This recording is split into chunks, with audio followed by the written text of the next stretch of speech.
Today's video, we're going to be giving you the easiest defense to have success with in college football 26. This defense is unbelievably effective. It is very simple to be able to run, and I think you're going to have a lot of success with this defense. Now, I am actually talking about this dime rush defense. This is a very, very simple defense to run. I'm going to show you the best way to run some coverage from it that's going to make it really good, and then we're going to give you some pressure as well out of this defense. Now, I'm just going to come out here in Oregon State, kind of a meta offensive playbook, and we're just going to go through some plays here. And I also wanted to dive into the depth chart of Penn State. A lot of people are like at Penn State right now. Just want to quickly point out a couple of abilities with this as we're going to be running kind of more of a man-to-man based defensive scheme. So our corners are really important. Number one, if you're playing cut, these are the abilities you want to look for. You want to look for the jammer ability. This jammer ability is incredibly effective for playing any kind of press man, specifically when you're playing that press man-to-man in the slot. So what we're going to do is we're going to take this guy Harris, and we are going to put him at our slot corner position. And then let's see here, any of the other guys, let's just double check, make sure we're not missing anything. These ball hawks are cool. I don't think you necessarily need to put them at the cornerback position. Let me just check their safeties real quick. This guy Wheatley, 90 speed, ball hawk, robber, pretty good abilities there. They do have this 98 speed safety, which when you're running man coverage, especially in a college football video game, okay, very important, a college football video game, we're just going to put that dude at the slot corner position. Why? Because he's ridiculously fast, and he's not that terrible in terms of his abilities. Now, the other thing that we're going to go through here, just double check, we're going to go to the slot cornerback, make sure our number one guy is right here, and then that 98 speed dude, he needs to be at the number 2 slot cornerback position. That's pretty much all you need to do with your depth chart. The bottom line is you want to put your best man coverage players in the slot on both sides, in my opinion. And then here's how we're going to set this up. We are simply going to turn auto flip off so that we can control the flip. We're going to flip the dime rush, cover 2 man.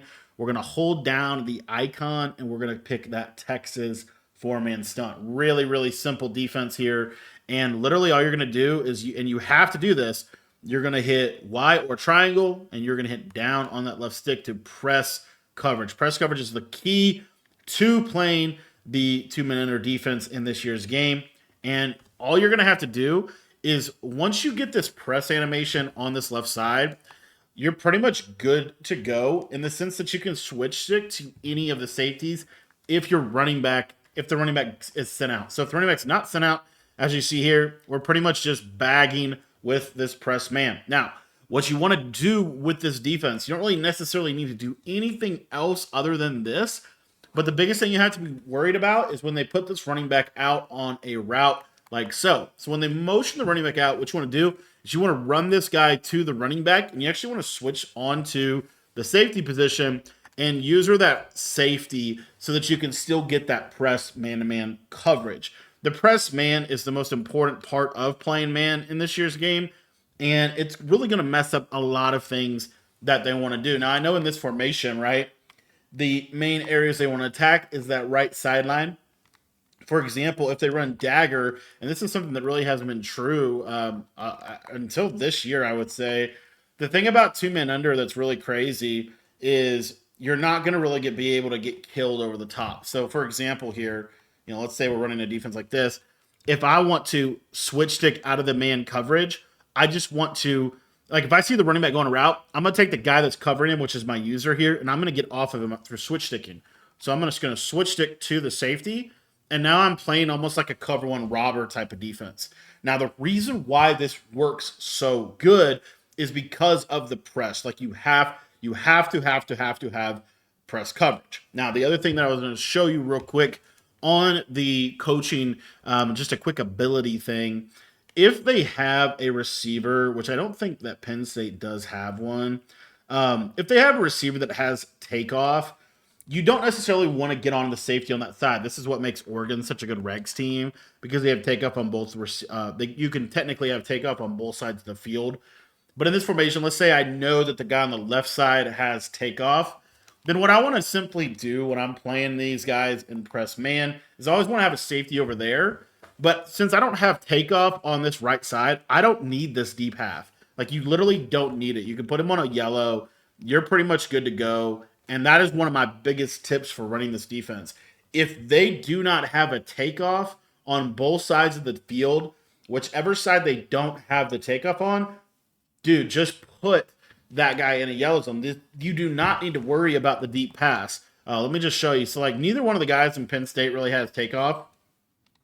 So I have two streaks here, right? Just take a look at this real quick with me. You're going to see that neither streak is going to get, well, of course he got open because he bumped into my guy. Let me put these outside dudes in purples, and you'll see this really, really accurately here. So again, we'll just put two purples out here like this, press man-to-man.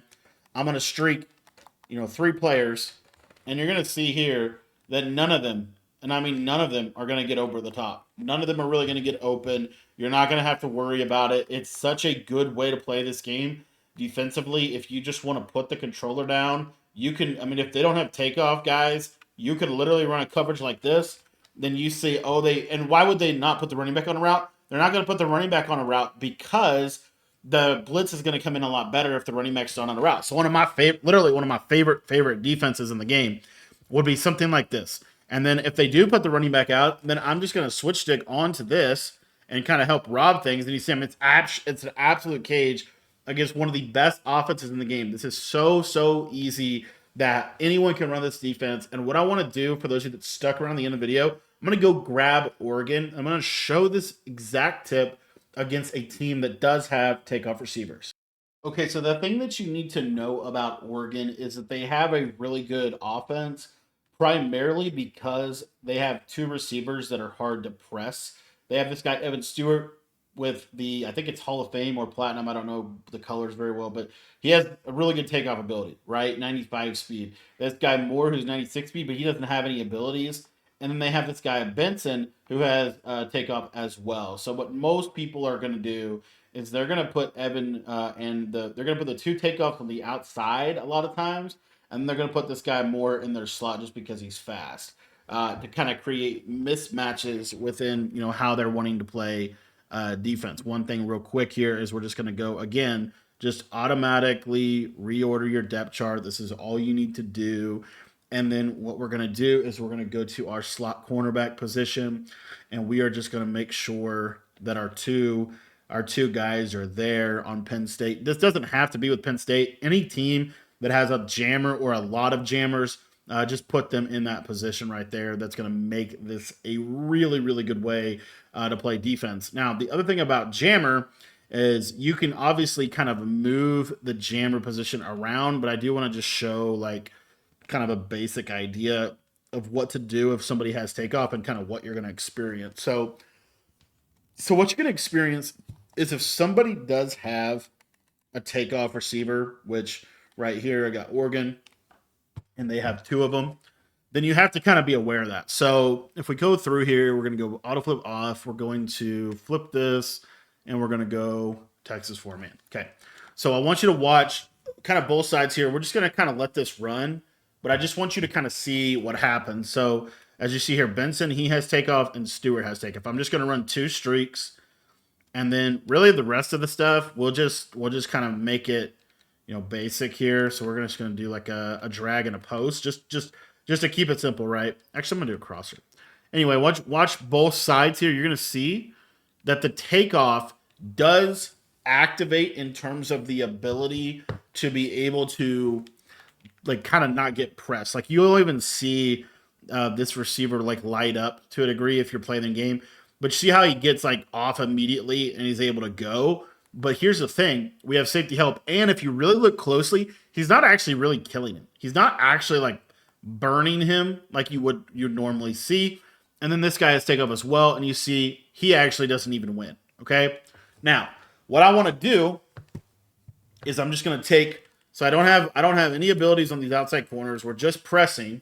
Okay. That's all we're doing. I'm going to take the deep help away. And we're going to do the same exact thing that we just did. Same route combo, same everything, but I just want you to watch kind of how this plays. So you'll see here, This time, Evan Stewart does get pressed. Now, I actually bumped into the curl flat. So let me just, you know what, let me just, kind of hard to show this against bunch. Let's do what we were doing before, where we do like a purple on one side and we do this like this. Okay. So again, we're kind of isolating these abilities, but these are the one of like these are the couple abilities you just need to really be aware of because they're the ones that can kill you. As you see here on the left side, if you take safety help away, he's gonna get a step if he has takeoff. He might not get a step every single time, but he's gonna get a step the majority of the time if he has takeoff. Okay, that is important. That was very, very important to show that because what we can do, as I said, is we can actually move our players around based off the abilities. Because you see here, Evan Stewart's really the only one that is getting open consistently, right? So let's go ahead and go back to the menu here. And let's say that we have a jammer ability. And it's crazy because they didn't want abilities to make a big deal in the game, but it totally makes a big deal. So you see here, this guy Harris has that jammer ability. So what I'm going to do is I'm just going to sub him over here. Let me just make sure. Make sure, where's Harris at? Why is he disappearing? The game put him over here. Awesome. I'm not really worried about the slot corners here, but in this specific case, I want Harris over there, and then we'll just put the slot corners. And was it Mac or who was that safety that has? I think it's Mac, but we'll just go with it. It's fine. It's not a big deal. The main thing is that you see that you get this matchup. So you see here, now I have Harris against Stewart. Harris has that jammer ability, which is important. And so what you're going to see here is now we're going to isolate those two abilities. Just put this guy on a stem up all the way. And as you see, when you have jammer, he doesn't beat him over the top. He doesn't even get close. So all you really need to do is just match up your jammer with Evan Stewart wherever he goes. So if they put him in the slot, you got to have him in the slot. If they put him on the outside, you got him on the outside. But this jammer ability kind of counters takeoff, which is super, super important. Now, we didn't talk a whole lot about this guy on the right side, but because his takeoff is not Hall of Fame, he's not most of the time, as you see here, I mean, he's not even really winning, right? Like my guy's kind of right there. I could easily click on and swap that. So the point is just to simply say, you know, that when you have a jammer, you don't really have to have safety help over the top of that. They're not going to win, is what it comes down to for the most part. As you see here, jammer wins again. And then on the right side, we're not getting any action from that takeoff either. So if you wanted to, let's say you're getting like worn out with a mesh combo or something like that, one of the easiest ways to counter mesh would be this kind of adjustment right here. And then I'm just going to switch stick onto the hook curl. So let's just say, you know, we run like a mesh post like this. And you see here, I'm just able to switch stick down onto this and take away that takeoff receiver on that route. Takeoff is primarily good for like streaks and drags, in my opinion. And so anyways, this is a very, very simple way to kind of attack that. Another adjustment we really haven't talked a lot about is this adjustment right here, where we're going to have a hard flat on that outside corner, and we're going to cross man this safety onto the outside receiver. A lot of other ways to do this. The reason why this is good is, let's say they run like a crosser. Watch that cross man. You see how he gets that leverage on him? Now the route is technically open, right? But it does give you another way to kind of play a takeoff receiver. So, you know, another way we could do this is we could go with a man up and an outside third on that right side. And now we're kind of starting to adjust out of man coverage. You know, but what's really good about this is kind of get an inside-outside approach. And then if you want to switch stick onto that extra zone defender, you know, you can based off need. So anyway, the basic point I just wanted to make is this is one of the easiest ways to counter the takeoff ability is just put a corner over there that has the jammer ability, and all of a sudden the takeoff is kind of countered with that. If you don't have the jammer ability and you still want to run this defense, then all you have to do is put a safety over the top of him. Now, if they're constantly running that, streak on the left side, another very simple adjustment is just put a hard flat here. There's really no point, right, to have that guy, but now you can kind of steal that hard flat defender, and you can cross man this guy on the left side.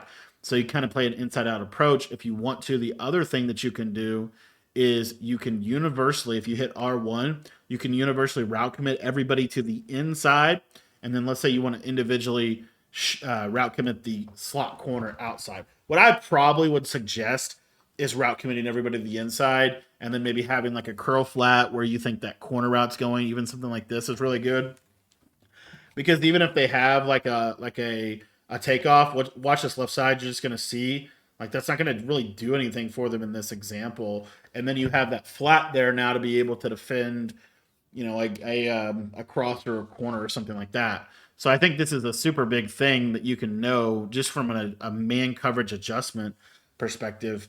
Being able to do a defense that looks something like this is extremely effective because, and another little underrated adjustment is you could even take this guy on the left side and you could do all kinds of stuff with that guy. But if you do have a takeoff in that position, it kind of makes sense to not necessarily have to play press if you don't have a jammer.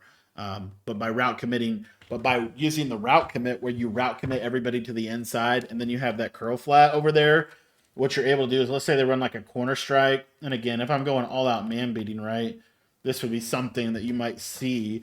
But what's really nice is if we route commit everybody to the inside, and then we have an adjustment like this, well, now that post isn't really cooking, to the middle, and I'm able to kind of help on that a little bit as well. So those are some other little, tricks and tips with running a man coverage based scheme. I do really love like a cross man, even if it's something like that, where you run like a cover two on one side. This is kind of a super adjust, but you run cover two on one side. And then the reason why I love this is because one of the best routes in the game that nobody really runs right now is this deep over from a solo wide receiver. But watch this cross man. When you cross man it from the safety position, you get a lot better leverage for your players to be able to play. So anyway, the biggest thing that I wanted to kind of just go over is the jammer ability, the takeoff. The takeoff is really the counter to two man under, but the counter to the counter is to either utilize a jammer where you then don't need safety help anymore, or you could cross man with the safety so the takeoff isn't really going to activate. And then what that allows you to do is have a flat defender now that you are free. Like let's say, for example, they run corner strike. You're now free as a user to switch onto this flat defender, for example, and you play really, really good defense with that. So this is the kind of the man coverage version of dime rush, but I think it's really, really effective. And I do think universally shading everybody inside. If you want to shade like the slot receiver outside, go for it because he's the one normally on a corner route. But man coverage is really good, and adjusting out of a man coverage is really, really good in this year's game. If you want to learn more about dime rush or just getting better at college in general, check out our school community. It's $10. It gets you access to everything for college football and Madden, all of our ebooks, all of our full schemes, everything you need to know to win more games. If you want to sign up for that, that link is in the description down below.